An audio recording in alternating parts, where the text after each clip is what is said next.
बिस्मिल्लाहिर्रहमानिर्रहीम।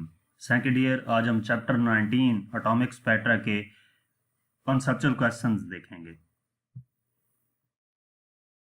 Conceptual question से पहले आपको ये बताता चलूँ कि 9th 10th फर्स्ट ईयर और सेकंड ईयर के लिए Balochistan text book board Quetta, जो आपके फेडरल बोर्ड के सिलेबस में इंक्लूड है, आप ऑनलाइन एजुकेशनिस्ट चैनल विजिट कर सकते हैं। यहाँ पर तमाम आपको इसके लेक्चर्स मिलेंगे।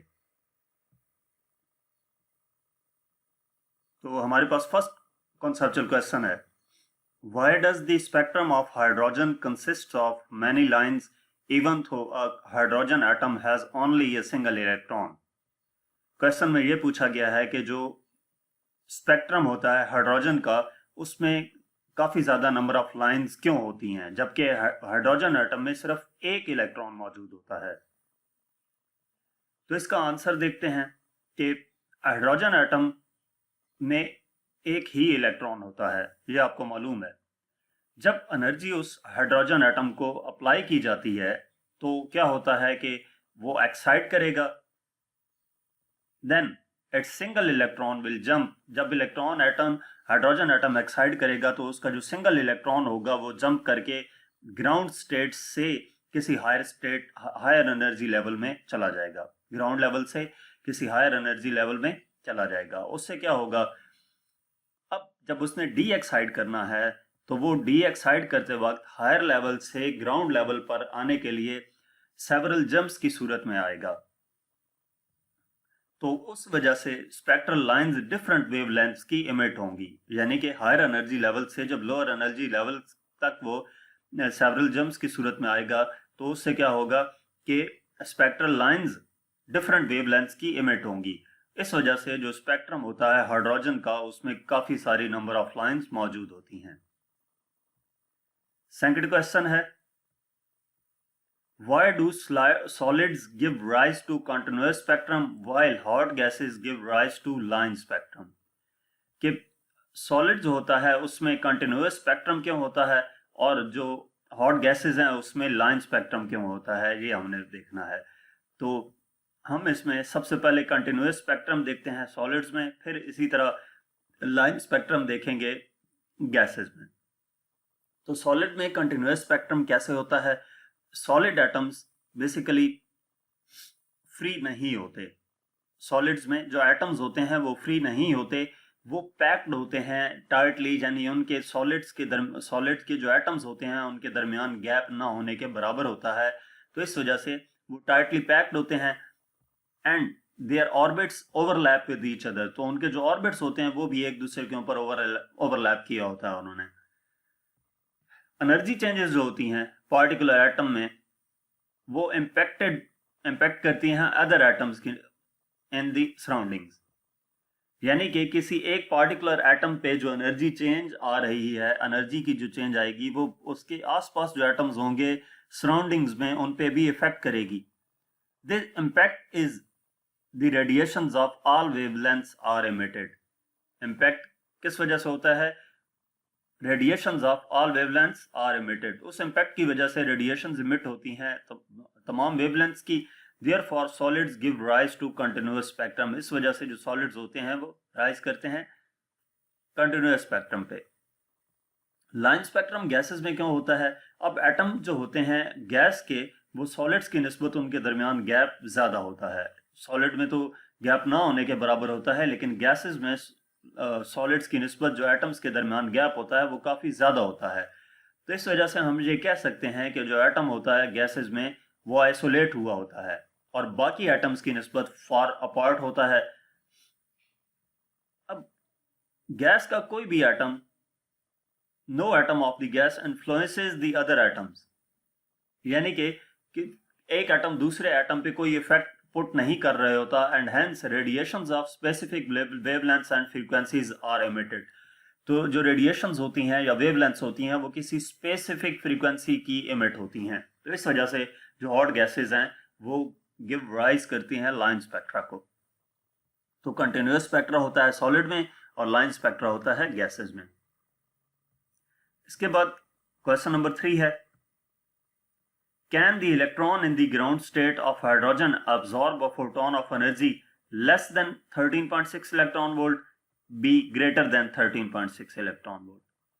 कि इलेक्ट्रॉन जो है ग्राउंड स्टेट पे हाइड्रोजन का वो अब्सॉर्ब करता है फोटोन ऑफ एनर्जी, एनर्जी दो हमें गिवन है, ग्रेटर देन बी और लेस देन बी।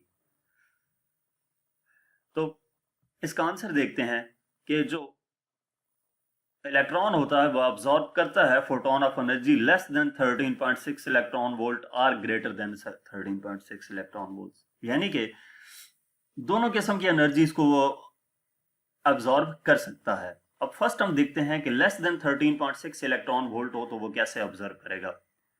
अगर फोटोन पास करता है एनर्जी 13.6 इलेक्ट्रॉन वोल्ट की, passes the energy less than 13.6 electron volt, then such photon when absorbed by the atom will excite it by raising the electron to higher energy state। तो उससे क्या होगा, जो photon such photon when absorbed by the atom, वो photon जब atom में absorb करेगा तो उससे क्या होगा, will excite it by raising the electron to higher energy state। इसकी वजह से जो इलेक्ट्रॉन होगा वो रेज कर जाएगा हायर एनर्जी स्टेट तक। But on de-excitation to ground state will emit a photon of same energy। और फिर जब वो इलेक्ट्रॉन de-excite करेगा ग्राउंड स्टेट की तरफ तो वो emit करेगा फोटोन सेम एनर्जी का, यानी कि जितनी एनर्जी का इलेक्ट्रॉन ग्राउंड से हायर में गया था वही हायर से ग्राउंड में आने के लिए उतनी ही एनर्जी का फोटोन इमिट होगा। अब greater than 13.6 electron volt energy हो तो तब क्या होगा, वो फोटोन जिसकी energy greater than 13.6 electron volt होगी वो एब्जॉर्ब करेगा बाय हाइड्रोजन एटम, उसको हाइड्रोजन एटम एब्जॉर्ब कर लेगा, can be absorbed by hydrogen atom, यानी कि वो फोटोन जिसकी एनर्जी 13.6 इलेक्ट्रॉन वोल्ट से ज्यादा होगी उसको हाइड्रोजन एटम ऑब्जॉर्ब कर लेगा। इस एब्जॉर्प्शन में जो फोटोन एब्जॉर्ब हुआ, atom by atom an energy of photon equal to 13.6 electron volt will be used to escape the electron from the atom to ionize it, where the surplus energy of photon will be taken away as kinetic energy of electron। अब यहाँ पे energy greater थी, 13.6 electron volt थी, तो उस photon को इस absorption के दौरान जो एटम जिसकी एनर्जी फोटोन की 13.6 इलेक्ट्रॉन वोल्ट है, तो इतनी एनर्जी से वो क्या कर जाएगा, एस्केप कर जाएगा, to escape the electron from the atom. और जो बाकी एक्स्ट्रा एनर्जी थी, सरप्लस एनर्जी थी, यानी कि 13.6 से ग्रेटर जो एनर्जी थी उसका क्या होगा, वो काइनेटिक एनर्जी की सूरत में आ जाएगी, इलेक्ट्रॉन की काइनेटिक एनर्जी की सूरत में। Thus the photon of energy 13.6 electron volt और greater than 13.6 electron volt can be observed to cause the ionisation in hydrogen atom. Question number 4 है, why do the spectral lines in the hydrogen atom become closer together further away from the nucleus। जो spectral lines होती हैं hydrogen atom में, become closer together further away from the nucleus। तो इसको हम देखते हैं कि हमारे पास जब एक इलेक्ट्रॉन है वो फर्दर अवे है न्यूक्लियस से, तो लेस फोर्स वो फील करेगा न्यूक्लियस के निस्बत। जाहिर सी बात है, इलेक्ट्रॉन जो ऑर्बिट में मूव कर रहे होते हैं किसी भी न्यूक्लियस के अक्रॉस, तो वो न्यूक्लियस की फोर्स उन पे इम्प्लीमेंट हो रही होती है, और जब इलेक्ट्रॉन फार फ्रॉम होगा न्यूक्लियस से तो उस पे लेस फोर्स इम्प्लीमेंट हो रही होगी, क्योंकि दरमियान में डिस्टेंस ज्यादा आ गया है। So the less energy is needed to pop it off the atom. तो उसको उस एटम से, उस इलेक्ट्रॉन को उस एटम से निकलने के लिए कम एनर्जी चाहिए होगी, यानी कि थोड़ी सी भी एनर्जी मिले तो वो इलेक्ट्रॉन से निकल जाएगा, वो इलेक्ट्रॉन उस एटम से निकल जाएगा। The value of the energy level is exactly equal to amount of energy required to eject from atom. जो वैल्यू ऑफ एनर्जी लेवल होगा वो किसके इक्वल होगा, उस अमाउंट के जो एनर्जी रिक्वायर्ड होगी उस एटम को इजेक्ट करने के लिए, उस इलेक्ट्रॉन को एटम से इजेक्ट करने के लिए। So it is in smaller value, तो उसकी वैल्यू स्मॉल होगी। Neighbouring levels will be the smaller in difference, तो वो जो नेबरिंग लेवल्स होंगे वो भी स्मॉलर होंगे डिफरेंस में, यानी कि उनका डिफरेंस स्मॉलर होगा। और वो उसकी भी रीजन यही है कि ये जो बताई गई है वैल्यू ऑफ एनर्जी लेवल उस एनर्जी के इक्वल होगा जो रिक्वायर्ड होगी इलेक्ट्रॉन को एटम से इजेक्ट करने के लिए। That's why the spectrum lines become closer together the further from the nucleus. तो इसी वजह से जो स्पेक्ट्रम लाइंस होती हैं वो एक दूसरे के क्लोजर होती हैं, together the further from the nucleus. Question number 5 है, why it was necessary to quantize angular momentum in Bohr's model of the atom। ये क्यों जरूरी होता है कि क्वांटाइज करें angular momentum Bohr model of the atom में? तो इसकी रीजन क्या है? डी ब्रोगली ने ये सजेस्ट किया था कि जितने भी मूविंग पार्टिकल्स होते हैं वो वेव की तरह एक्ट करते हैं, वेव की तरह बिहेव करते हैं। वैसे तो जो पार्टिकल जो डी ब्रोगली ने सजेस्ट किया था कि पार्टिकल जो होते हैं वो क्या करते हैं, बिहेव करते हैं वेव की तरह। Wavelength of such wave is termed as de Broglie wavelength. उन जो वेवलेंथ होगी उस वेव की, उसको हम क्या नाम देंगे? डी ब्रोगली वेवलेंथ का। As long as electron move in stable orbit, जब तक इलेक्ट्रॉन मूव करता है स्टेबल ऑर्बिट में, तो integral number of wavelengths associate कर रही होती हैं उस इलेक्ट्रॉन के साथ, must fit in the circumference of N orbit, कि वो उस ऑर्बिट के सर्कमफेरेंस में फिट आ रहे होते हैं, to get the quantised angular momenta, जिसकी वजह से वो क्वांटाइज्ड एंगुलर मोमेंटा हासिल कर लेता है। Quantising angular momentum allows for the electron wave to not interfere with itself during orbit. जो क्वांटाइजिंग एंगुलर मोमेंटम होते हैं वो अलाउ करते हैं इलेक्ट्रॉन वेव को कि वो इंटरफेयर ना करे विद इटसेल्फ ड्यूरिंग ऑर्बिट, यानी कि ऑर्बिट में मूव करते वक्त वो इंटरफेयर ना करे, इसलिए क्वांटाइजिंग एंगुलर मोमेंटम जरूरी होता है। क्वेश्चन नंबर 6 है, why X-rays have different properties from light even though both originate from orbital transition of electrons in excited atoms। X-rays की प्रॉपर्टीज डिफरेंट क्यों होती हैं लाइट से? even both originate from orbital transition of electrons in excited atoms। तो X-rays different properties होती हैं light से, इसके बावजूद भी कि दोनों ओरिजिनेट कर रहे होते हैं ऑर्बिटल ट्रांजिशन ऑफ इलेक्ट्रॉन से एक्साइटेड एटम्स में। तो इसकी रीजन क्या है? एक्स-रेज प्रोड्यूस होती हैं inner shell transitions of electron से, जबकि जो विजिबल लाइट होती है वो प्रोड्यूस होती है आउटर मोस्ट शेल से।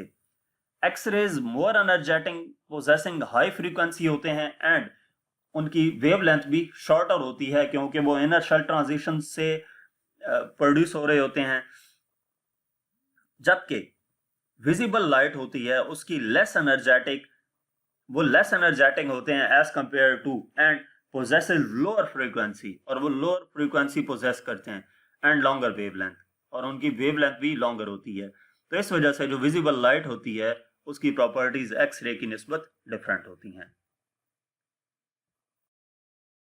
नेक्स्ट क्वेश्चन है, if the potential difference in an X-ray tube is increased, how does this affect the wavelength of Bremsstrahlung X-rays and characteristics X-rays? Potential difference X-ray tube का increase कर दिया जाए तो उसका वो कैसे इफेक्ट करेगा वेवलेंथ को? तो हमारे पास ए और बी ऑप्शंस हैं, दो पार्ट हैं, ब्रेमस्टॉलिंग एक्सरेज और कैरेक्टरिस्टिक्स एक्सरेज। तो इसका आंसर देखते हैं, इसको एक इक्वेशन की मदद से देखेंगे कि हम ये जानते हैं कि जो रिलेशन होता है वेवलेंथ लैम्डा और एक्सेलरेटिंग वोल्टेज का ब्रेमस्टॉलिंग एक्सरेज के लिए, लैम्डा बी एक्सरेज प्रोपोर्शनल है 1/v के। इसमें जो लैम्डा बी है वो वेवलेंथ है एक्सरेज के लिए और जो v है वो एक्सेलरेटिंग पोटेंशियल है।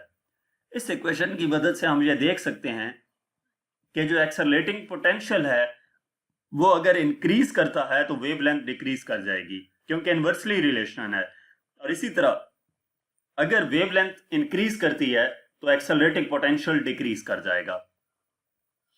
अब हमें कहा यह गया था कि जो एक्सेलरेटिंग वोल्टेज है वो इंक्रीज करती है, ये गिवन है, ट्यूब इज इंक्रीज्ड, तो इस वजह से as given the accelerating voltage increases, so this implies the wavelength of the bremsstrahlung x-rays decreases. तो जो वेवलेंथ होगी ब्रेमस्टॉलिंग एक्स-रेज की वो डिक्रीज करेगी। कैरेक्टरिस्टिक्स एक्सरेज के लिए क्या होगा? They do not depend upon the accelerating voltage. जो कैरेक्टरिस्टिक एक्सरेज होती हैं वो एक्सेलरेटिंग वोल्टेज पे डिपेंड ही नहीं कर रही होती। वो किस चीज पे डिपेंड कर रही होती हैं? Energy difference between the two energy states. This shows that if the potential difference in the X-ray tube is increased, it will only affect the Bremsstrahlung continuous X-rays and cannot affect the characteristics X-rays. Question number 8 है, crystal lattices can be examined with X-rays but not UV. Why? कि जो crystal lattices होते हैं वो हम examine कर सकते हैं, उनका मुआयना कर सकते हैं एक्स रेज की मदद से, लेकिन अल्ट्रावायलेट रेज की मदद से नहीं। तो इसकी रीजन क्या है? जो अल्ट्रावायलेट वेवलेंथ्स होती हैं much larger than latest spacings in crystals such that there is no diffraction. Ultraviolet wavelengths much larger होती हैं लेटेस्ट स्पेसिंग की निस्बत जो कि क्रिस्टल में मौजूद होती है, और इस रीजन की वजह से डायफ्रैक्शन का प्रोसेस ही नहीं हो पाता, क्योंकि जो एक्सरेज हैं उनकी वेवलेंथ सिमिलर होती है साइज ऑफ द एटम से। तो they are useful to explore within crystals. Thus, since X-rays have a smaller wavelength than UV, जो एक्सरेज होती हैं उनकी वेवलेंथ स्मॉलर होती है अल्ट्रावायलेट रेज की निस्बत, दे हैव हायर एनर्जी और उनकी एनर्जी भी हाई होगी। इस हायर एनर्जी की वजह से एक्स रेज पेनिट्रेट कर जाती हैं मैटर में ज्यादा इजीली अल्ट्रावायलेट रेज की निस्बत। तो यहाँ तक इस चैप्टर के कॉन्सेप्चुअल क्वेश्चन थे। मजीद किसी भी चैप्टर के कॉन्सेप्चुअल क्वेश्चन, एक्सरसाइज का कोई क्वेश्चन, न्यूमेरिकल देखने के लिए आप मेरा यूट्यूब चैनल विजिट कर सकते हैं। Thank you.